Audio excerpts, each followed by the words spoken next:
জয় গৌর, জয় নিতাই। আজ 13ই আষাঢ় 1432 ও 28শে জুন 2025 শনিবার। আজ আমি চৈতন্য চরিতামৃত পাঠ করছি।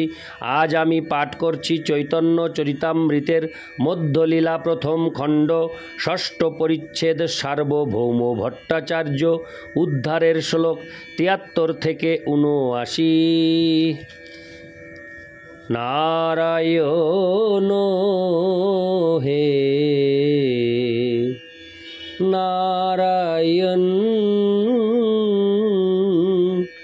ভবভয় হরণম নারায়ণ। শ্লোক 73। গোপীনাথ কহে ইহার নাহি বাজ্যাপেক্ষা, অতএব বড় সম্প্রদায়ের নাহিক অপেক্ষা। শ্লোকার্থ। গোপীনাথ আচার্য উত্তর দিলেন, শ্রীকৃষ্ণ চৈতন্য মহাপ্রভু বাহ্যিক বিচার বিবেচনার অপেক্ষা করেন না, তাই বড় সম্প্রদায়ে সন্ন্যাস গ্রহণ করার কোনো প্রয়োজন তিনি মনে করেননি। তাৎপর্য: শ্রীচৈতন্য মহাপ্রভু শঙ্করাচার্যের প্রবর্তিত দশনামী সন্ন্যাসীদের মধ্যে ভারতী সম্প্রদায়ে সন্ন্যাস গ্রহণ করেছিলেন। শঙ্করাচার্য তার সন্ন্যাস শিষ্যদের নাম প্রবর্তন করেছিলেন। এই নাম 10টি, তার মধ্যে তীর্থ, আশ্রম ও সরস্বতী সর্বোচ্চ। শৃঙ্গেরি মঠে সরস্বতী উত্তম, ভারতী মধ্যম ও পুরী কনিষ্ঠ। এই ত্রিবিধ সন্ন্যাসীর উপাধি আছে। শ্রী শঙ্কর সম্প্রদায়ে সন্ন্যাসীদের 10টি নামের ব্যাখ্যা রয়েছে। যিনি ত্রিবেণী সঙ্গম তীর্থে তত্ত্বমাসি প্রভৃতি লক্ষণযুক্ত বাক্য অনুসারে তত্ত্বের অর্থ বুঝে স্নান করেন, তিনি তীর্থ নামে কথিত। যিনি সন্ন্যাস আশ্রমে আগ্রহ বিশিষ্ট, যিনি সব রকম জাগতিক কার্যকলাপে অনাসক্ত, যিনি কোনো রকম জড় সুখ স্বাচ্ছন্দ্যের আকাঙ্ক্ষা করেন না এবং যিনি এইভাবে জন্ম মৃত্যুর আবর্ত থেকে মুক্ত হয়েছেন, তিনি আশ্রম নামে পরিচিত। যিনি মনোহর নির্জন স্থল বনে বাস করেন এবং আশা বন্ধন থেকে মুক্ত, তিনি বন নামে পরিচিত। যিনি নিত্যকাল অরণ্যে থেকে আনন্দরূপ নন্দন কাননে বাস করার জন্য এই বিশ্বের সমস্ত সংস্রব ত্যাগ করেন, তিনি অরণ্য। যিনি পর্বতে কাননে বাস করে সর্বদা গীতা অধ্যয়নে রত, যার বুদ্ধি অচলের ন্যায় গম্ভীর, তিনি গিরি। যিনি পর্বতবাসী প্রাণীদের মধ্যে বাস করে গভীর জ্ঞান লাভ করে সংসারের সার এবং অসার বস্তুর ভেদ জেনেছেন, তিনি পর্বত। যিনি তত্ত্বসাগরে জ্ঞানরূপ রত্ন আহরণ করে কখনো মর্যাদা লঙ্ঘন করেন না, তিনি সাগর। যিনি উদাত্ত আদি অথবা সরোজ ঋষভ আদি স্বরজ্ঞান চর্চায় রত, সরলাপাদি নিপুণ এবং অসার সংসার বিনাশকারী, তিনি সরস্বতী। যিনি বিদ্যায় পূর্ণতা লাভ করে অবিদ্যার সমস্ত ভার পরিত্যাগ করেছেন এবং কোনো দুঃখ ভারে পীড়িত হন না, তিনি ভারতী।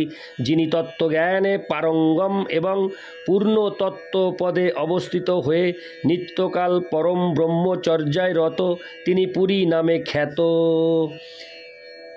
শ্রী শঙ্কর সম্প্রদায়ে ব্রহ্মচারী নামের অর্থ বিশ্লেষণ করে বলা হয়েছে, যিনি নিজ স্বরূপ বিশেষ রূপে জানেন, স্বধর্ম পরিচালনা করেন এবং নিত্যকাল সানন্দে মগ্ন, তিনি স্বরূপ নামক ব্রহ্মচারী। যিনি স্বয়ং জ্যোতি ব্রহ্মকে বিশেষ রূপে জানেন এবং তত্ত্বজ্ঞান বিকাশের দ্বারা বিশেষ রূপে যোগযুক্ত, তিনি প্রকাশ নামে কথিত। যিনি তত্ত্বজ্ঞান লাভ করে সত্য জ্ঞান ও অনন্ত ব্রহ্মকে সর্বদা ধ্যান করেন এবং সানন্দে বিহার করেন, তিনি আনন্দ নামে খ্যাত। যিনি চিৎ অচিতের পার্থক্য নিরূপণে সমর্থ, যিনি জড়ের বিকারের দ্বারা বিচলিত হন না এবং যিনি অনন্ত অজর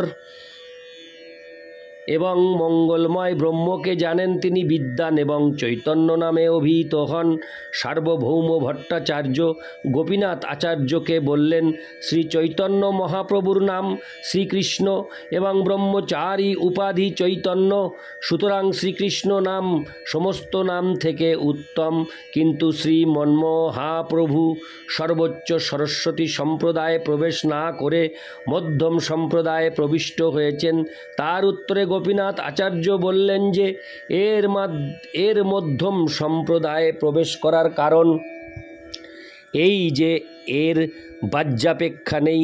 অন্তরে মর্যাদা অহংকার থাকলে মানুষ মর্যাদা বিশিষ্ট হওয়ার প্রয়াস করে। অকিঞ্চন হয়ে দীনভাবে হরিভজন করতে ইচ্ছা হলে ভারতী সম্প্রদায় উপেক্ষা করে সরস্বতী সম্প্রদায় অনুসন্ধান করতে এবং তাতে প্রবেশ করতে আকাঙ্ক্ষা হয় না। ইতি শ্লোক ৭৩ শ্লোক ৭৪ ভট্টাচার্য কহে, ইহার প্রৌঢ় যৌবন কেমতে সন্ন্যাস ধর্ম হইবে রক্ষণ। শ্লোকার্থ: ভট্টাচার্য জিজ্ঞাসা করলেন, শ্রী চৈতন্য মহাপ্রভু পূর্ণ যৌবন সম্পন্ন, অতএব কিভাবে তিনি সন্ন্যাস ধর্ম রক্ষা করবেন? ইতি শ্লোক ৭৪ শ্লোক ৭৫ নিরন্তর ইহাকে বেদান্ত শুনাইব, বৈরাগ্য অদ্বৈত মার্গে প্রবেশ করাইব। শ্লোকার্থ: আমি একে নিরন্তর বেদান্ত দর্শন শোনাব এবং বৈরাগ্য অদ্বৈত মার্গে প্রবেশ করাব। তাৎপর্য: সার্বভৌম ভট্টাচার্যের মতে সন্ন্যাসীরা বেদান্ত দর্শন আলোচনা করার মাধ্যমে বিষয়ের প্রতি অনাসক্ত হতে পারেন। তার সঙ্গে তিনি সন্ন্যাসী আশ্রমের মর্যাদা রক্ষা করতে পারেন। এই মন এবং ইন্দ্রিয় সংযমের মাধ্যমে কথা বলার বেগ, মনের বেগ, ক্রোধের বেগ, জিহ্বার বেগ, উদরের বেগ এবং উপস্থের বেগ, এই ৬টি বেগ দমন করা যায়। তখন যথাযথভাবে ভগবত ভক্তির মহিমা হৃদয়ঙ্গম করা যায় এবং তার ফলে যথার্থ সন্ন্যাসী হওয়া যায়। সেই উদ্দেশ্যে নিয়মিতভাবে জ্ঞান এবং বৈরাগ্য অনুশীলন করতে হয়। কেউ যখন ইন্দ্রিয় তর্পণের প্রতি আসক্ত থাকেন, তিনি তখন সন্ন্যাস আশ্রম বজায় রাখতে পারেন না। তাই সার্বভৌম ভট্টাচার্য প্রস্তাব করেছিলেন যে বৈরাগ্য বিষয়ে অধ্যয়ন করার মাধ্যমে শ্রী চৈতন্য মহাপ্রভু হয়তো পূর্ণ যৌবনের কামনা বাসনা থেকে মুক্ত হতে পারবেন। ইতি শ্লোক ৭৫ শ্লোক ৭৬ কহেন, যদি পুনরপি যোগপট্ট দিয়া সংস্কার করিয়ে উত্তম সম্প্রদায়ে আনিয়া। শ্লোকার্থ: সার্বভৌম ভট্টাচার্য তখন প্রস্তাব করলেন, শ্রী চৈতন্য মহাপ্রভু যদি চান তাহলে আমি তাকে পুনরায় যোগপট্ট সন্ন্যাসীদের বেশ বিশেষ দান করে সংস্কার করিয়ে উত্তম সম্প্রদায় নিয়ে আসতে পারি। তাৎপর্য: শ্রী চৈতন্য মহাপ্রভু যে ভারতী সম্প্রদায়ে সন্ন্যাস গ্রহণ করেছেন তা হরে কৃষ্ণ, তা সার্বভৌম ভট্টাচার্যের পছন্দ হয়নি। তাই তিনি তাকে সরস্বতী সম্প্রদায়ে প্রতিষ্ঠিত করতে চেয়েছিলেন। প্রকৃতপক্ষে তিনি শ্রী চৈতন্য মহাপ্রভুর পরিচয় জানতেন না। পরমেশ্বর ভগবান রূপে শ্রী চৈতন্য মহাপ্রভু উচ্চ বা নিম্ন সম্প্রদায়ের উপর নির্ভরশীল ছিলেন না। পরমেশ্বর ভগবান হরে কৃষ্ণ সর্বাবস্থাতেই পরম স্তরে অধিষ্ঠিত। ইতি শ্লোক ৭৬ শ্লোক ৭৭ শুনি গোপীনাথ মুকুন্দ দুহে দুঃখী হইলা, গোপীনাথাচার্য কিছু কহিতে লাগিলা। শ্লোকার্থ: সেই কথা শুনে গোপীনাথ আচার্য এবং মুকুন্দ দত্ত অত্যন্ত দুঃখিত হলেন। গোপীনাথ আচার্য তখন সার্বভৌম ভট্টাচার্যকে বলতে লাগলেন। ইতি শ্লোক ৭৭ শ্লোক ৭৮ ভট্টাচার্য, তুমি ইহার না জানো মহিমা, ভগবত্তা লক্ষণের ইহাতেই সীমা। শ্লোকার্থ: ভট্টাচার্য মশাই, আপনি শ্রী চৈতন্য মহাপ্রভুর মহিমা জানেন না।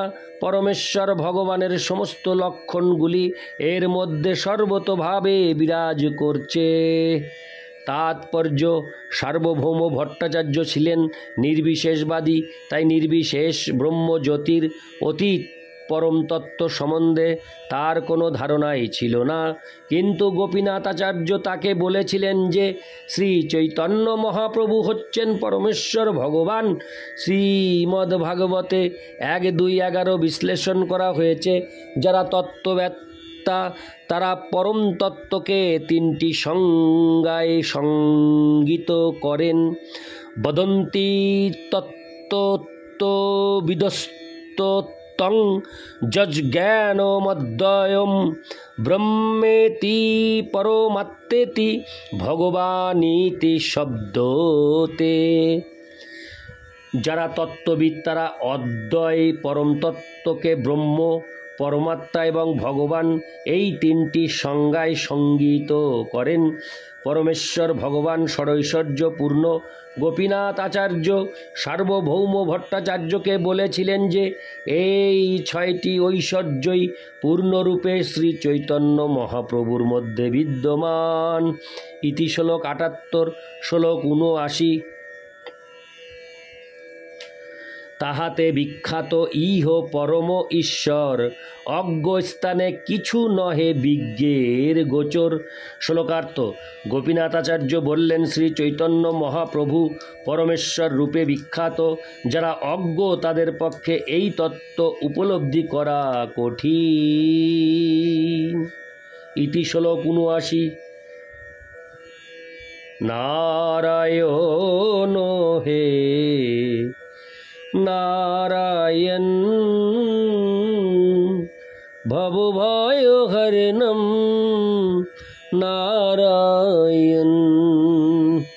জয় গৌর, জয় নিতাই।